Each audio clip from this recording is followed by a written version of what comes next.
Selamat datang di channel ini. Di sini kami berbagi edukasi finansial yang sederhana dan mudah dipahami untuk membantu Anda mengelola keuangan dengan lebih bijak. Semoga informasi yang disajikan dapat menambah wawasan dan bermanfaat dalam kehidupan sehari-hari. Pernah kan ngerasain gimana rasanya kurang tidur? Kepala pusing, gampang emosi, seharian gak fokus. Biasanya kita mikir ya udahlah, ini kan masalah pribadi. Tapi ternyata ada cerita yang jauh lebih besar di baliknya. Cerita soal biaya tersembunyi yang jujur aja mahal banget. Nah, pertanyaannya berapa sih sebenarnya harga yang harus kita bayar buat tidur malam yang nggak nyenyak? Dan ini bukan cuma soal buat diri Anda sendiri ya, tapi buat satu negara. Oke siap? 411 miliar dolar. Coba biarin angka itu meresap dulu sebentar. Gede banget kan? Ya, Anda nggak salah dengar. Itu adalah total kerugian ekonomi Amerika Serikat setiap tahunnya cuma gara-gara kurang tidur. Ini bukan sekedar angka di layar loh. Anggap aja ini semacam pajak tersembunyi yang ngefek ke semuanya. Ke produktivitas, biaya kesehatan, dan ujung-ujungnya ya ke dompet kita semua. Oke. Tunggu dulu, gimana ceritanya angkanya bisa segede itu? Kayaknya nggak masuk akal ya. Nah, kita bakal bedah tuntas di sini. Jawabannya itu ada di sebuah studi penting dari Rand Corporation. Jadi, duit segitu banyaknya itu bocor kemana aja sih? Yuk, kita coba ikuti jejak uangnya, dan kita bongkar satu persatu dari mana aja angka miliaran dolar ini datang. Ternyata, kerugian super besar ini datang dari 3 pos utama. Yang paling gede porsinya, hilangnya produktivitas. Terus, disusul sama biaya akibat kecelakaan, dan yang terakhir, biaya kesehatan yang bengkak. Nah, ketiga hal ini tuh kayak efek domino yang ngerugiin seluruh perekonomian. Coba kita lihat lebih dalam soal biaya kesehatan. Nah, di sini kelihatan banget beban langsungnya ke sistem. Seseorang yang punya gangguan tidur itu rata-rata ya, nambahin biaya kesehatan sekitar $7.000 setiap tahun. Mereka bolak-balik ke dokter hampir 2 kali lebih sering. Dan biaya resep obatnya, wah itu bisa nambah lebih dari $2.500. Oke, dari urusan kesehatan sekarang kita pindah ke dunia kerja.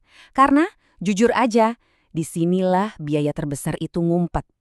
Kurang tidur itu benar-benar jadi pembunuh produktivitas yang nggak kelihatan. Nah, ini poin yang penting banget. Kerugiannya itu bukan cuma datang dari absenteeism, alias nggak masuk kerja. Masalah yang justru lebih gede dan nggak kelihatan itu namanya presenteeism. Apa tuh? Itu kondisi di mana Anda datang ke kantor, badannya ada, tapi pikiran sama energi Anda melayang kemana-mana. Alhasil, kerjanya jadi nggak maksimal sama sekali. Dan grafik ini nunjukinnya dengan jelas banget. Orang yang tidurnya jelek, itu ngambil jatah sakit yang nggak direncanain lebih dari 2 kali lipat. Hampir 2,3 hari sebulan, dibandingin sama mereka yang tidurnya cukup. Coba deh bayangin dampaknya kalau angkanya dikaliin jutaan pekerja setiap bulan. Wow. Dan efeknya nggak cuma ke perusahaan, tapi juga ke kantong pribadi. Rata-rata nih, seorang pekerja yang punya gangguan tidur bisa kehilangan gaji sekitar $2.496 setahun. Kenapa? Ya karena produktivitasnya turun dan banyak kesempatan yang hilang. Tapi masalahnya tuh lebih dalam dari sekedar duit dan produktivitas yang hilang. Ini udah masuk ke krisis pengambilan keputusan. Apa coba yang terjadi sama otak kita pas lagi capek, apalagi pas harus ngambil keputusan penting yang risikonya tinggi.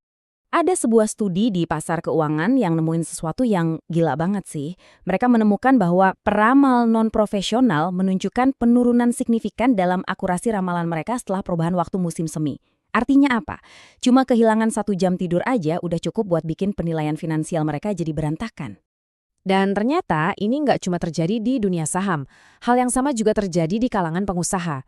Penelitian lain nunjukin kalau kurang tidur itu bikin mereka punya keyakinan yang kurang akurat tentang potensi komersial dari ide usaha baru.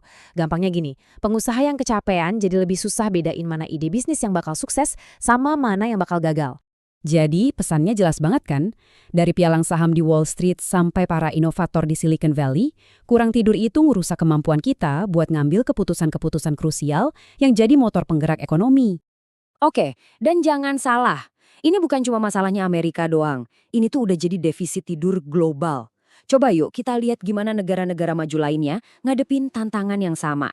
Nah, tabel perbandingan ini nunjukin gambaran yang menarik banget. Amerika Serikat emang yang paling gede kerugiannya secara nominal, $411 miliar. Tapi coba lihat Jepang. mereka justru kehilangan porsi ekonomi paling besar, hampir 3% dari PDB-nya. Inggris, Jerman sama Kanada juga sama, rugi puluhan miliar dolar. Intinya apa? Nggak ada satupun negara maju yang kebal. Walaupun angkanya beda-beda, yang jelas defisit tidur ini adalah krisis ekonomi yang skalanya udah mendunia. Oke, setelah dari tadi kita ngomongin angka-angka kerugian yang bikin pusing, mungkin Anda mikir, duh, ada kabar baiknya nggak sih? Jawabannya ada. Dan kabar baiknya ini benar-benar luar biasa. Coba lihat angka ini, 226,4 miliar dolar. Eits, tunggu dulu. Angka ini bukan kerugian. Ini adalah potensi keuntungan ekonomi tahunan. Gimana caranya? Gampang. Cukup dengan para pekerja yang tidurnya kurang dari 6 jam semalam, nambahin tidurnya jadi 6-7 jam aja. Cuma nambah sejam. Solusi yang kelihatannya sepele, tapi dampaknya bisa membuka potensi ekonomi yang gede banget. Nah, semua ini akhirnya membawa kita ke satu pertanyaan terakhir yang penting banget.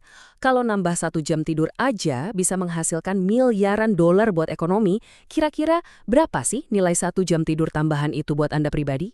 Terima kasih sudah menonton video ini. Semoga informasi yang kami bagikan bermanfaat untuk Anda. Jangan lupa like, share, dan subscribe untuk mendapatkan video edukasi lainnya. Sampai jumpa di video berikutnya.